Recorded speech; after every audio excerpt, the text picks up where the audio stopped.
Hi,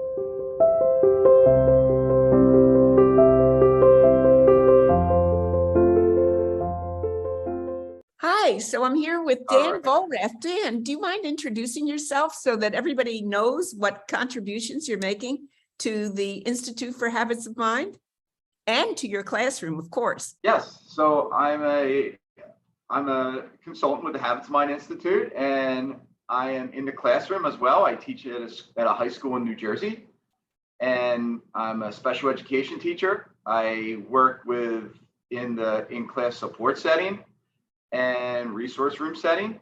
So I go from a class of 20 to 25 students, and then a class anywhere between 5 to 10 students, where that's my resource. So Dan, you always talk about the idea that you also work with a lot of teachers. You don't just work by yourself. Just tell us a little bit more about that just for a minute.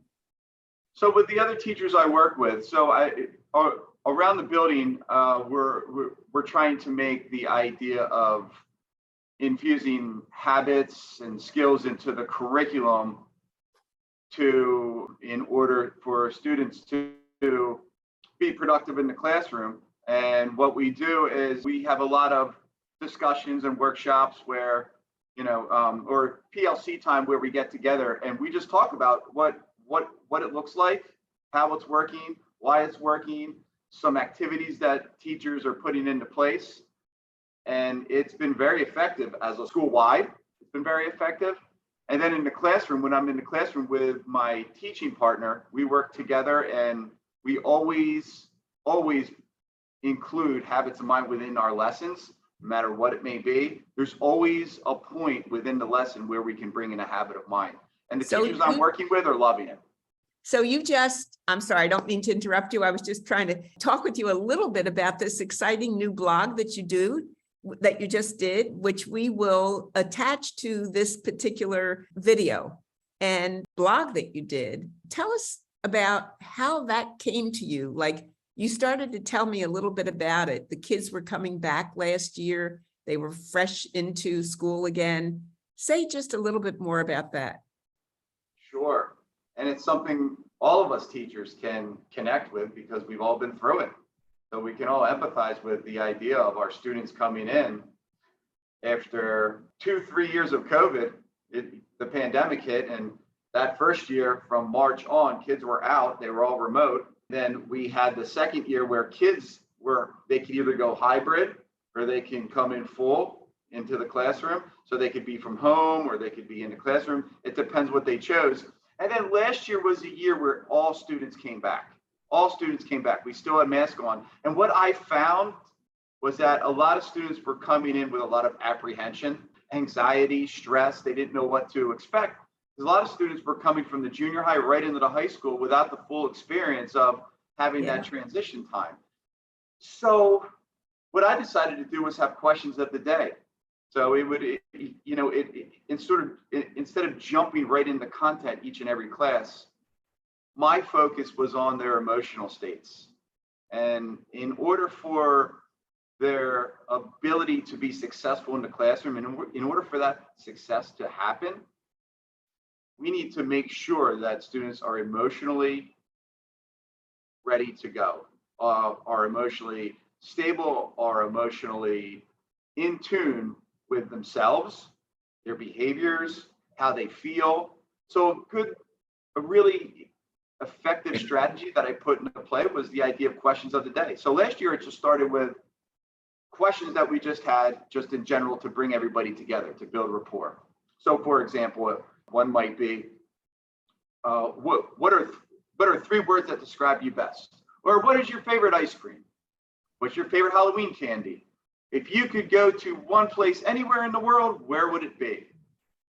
And those questions really allow students to open up and tell about themselves. And you notice smiles. You notice students becoming animated about where they would want to go and telling about themselves.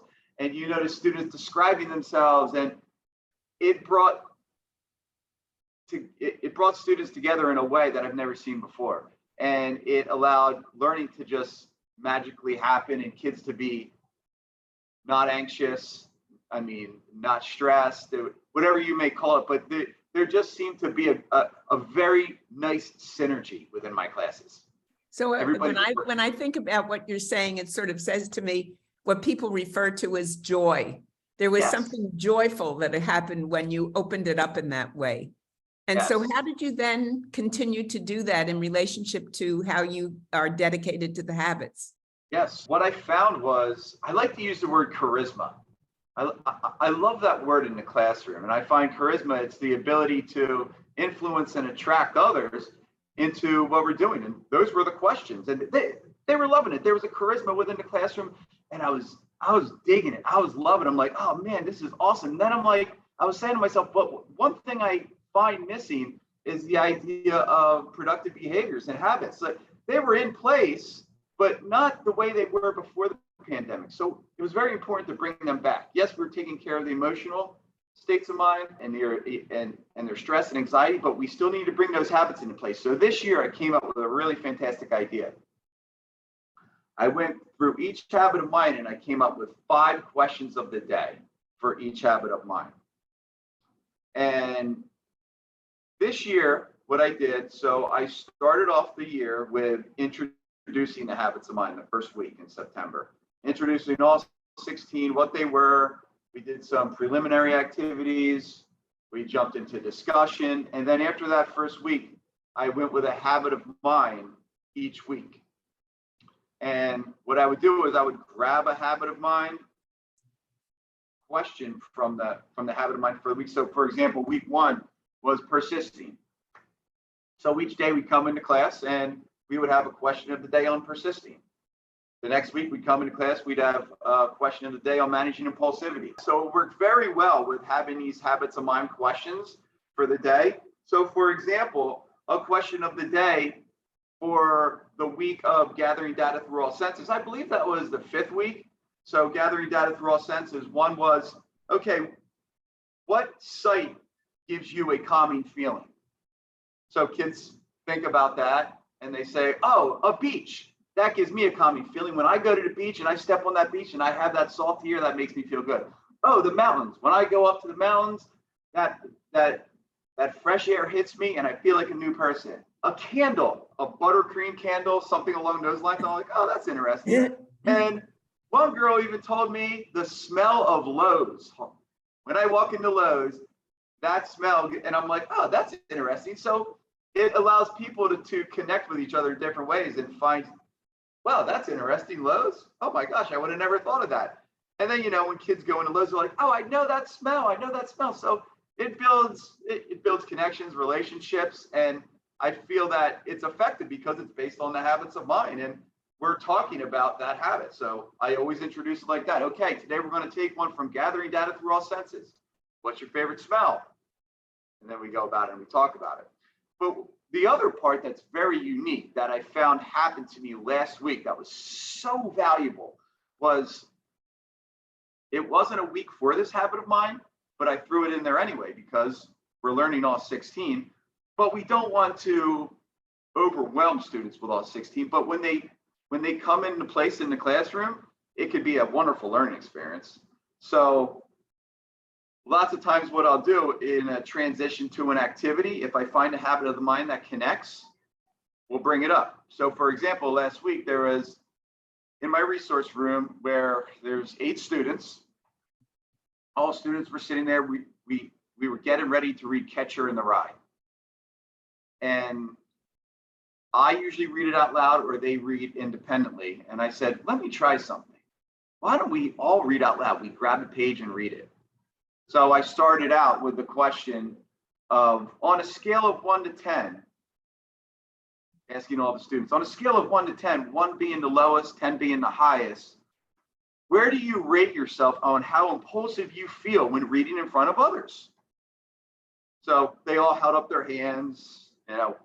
One student was at 2, and I'm like, okay, that's a student that is probably very impulsive and does not like to read. And another one was a 9. So, they were pretty comfortable reading. But I think most of them were down in the lower zone, 5 or below. So after that, I said, okay, well, let's think about, the habit of mind of managing your impulsivity. What can we do to decrease that impulsivity? So we talked about it. We said, okay, take some deep breaths before we read. And one student says, if we had time to prepare. And I said, that makes total sense. Because I remember back in the day when a teacher called on me to read, I was saying to myself, oh no, what am I going to do? My heart's beating fast. I'm stumbling on words. And that wasn't a great experience. So I told them my experience back in the day. I said, and I appreciate taking that 5 minutes. I love that strategy. So why doesn't everybody take 5 minutes? So everybody took 5 minutes. They read their page, and then we all came back. And I said, this is great. Now let's think about if we're ready. And everybody raised their hand. They said they were ready. And I said, awesome. We just managed your impulsivity before we read. Now we're going to make sure that we are communicating with clarity and precision. So as we go through, are we going to read fast? They said, no. I don't want to read fast because I'll stumble upon my words. I said, so let's be clear with our pronunciation and our flow, and let's see what it looks like. The most amazing experience I've seen this year with my students. It was awesome. Oh, that is such a wonderful story. Oh, That it was phenomenal. is just beautiful. Yeah. So what you've done is you've really, you are amazing. You have charisma for sure.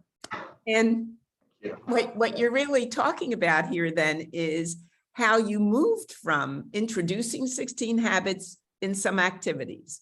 Then you went to, now I'm going to do a habit of a day. And actually you said for the week, I think, because really, even though every day you asked a question, you really used it for a whole week. And then you started to discover that now that the kids were familiar with the habits, you could start embedding it in the curriculum. What a beautiful flow. That is just dynamite. Well, thank you so much, Dan, because now what we are going to give the teachers is that who are listening to this, they're going to not only be inspired by your charisma, but also they're going to be inspired by having those habits and those questions right in their hands so that they can begin to make their own up. And then I think in the end, you invited them to kind of share their questions with you, didn't you? I did, because everybody out there has something different that they find important within their classroom. After something like that example I gave of what I did a week ago, something came to me right afterwards. Okay, let's reflect on how we communicated with clarity and precision. That just came to me. And I'm sure all teachers have those aha moments where something comes to them. And they're like, oh, wow, I can use that right here and now. This will be perfect. And we're obviously all creative. We're innovative, right? We're always in the process of building something exciting for our students and being charismatic in the classroom.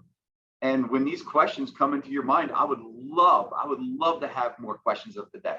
I think it's valuable for not only your classroom, but just the education in general across the world. We need more of this. We need more charisma. We need more questions to bring students in and be engaged. So I also see that you have a reminder, if you're not as fluent with the habits as you are, you keep that poster right behind you that has all the habits, right? Yep, right behind me. So in class, if I bring up a habit and students are familiar with it, we just point to it and we read it. We just read it out loud. So we're gonna work on the question of the day in connection to thinking flexibly. Thinking flexibly is looking at it another way, being able to change perspective, generate alternatives, and consider options. And then we go with the question. So we're reminding them of the habit of mind. We're reminding them of the definition for the habit of mind, or the description, we may say. And then we go right into the question. They love it.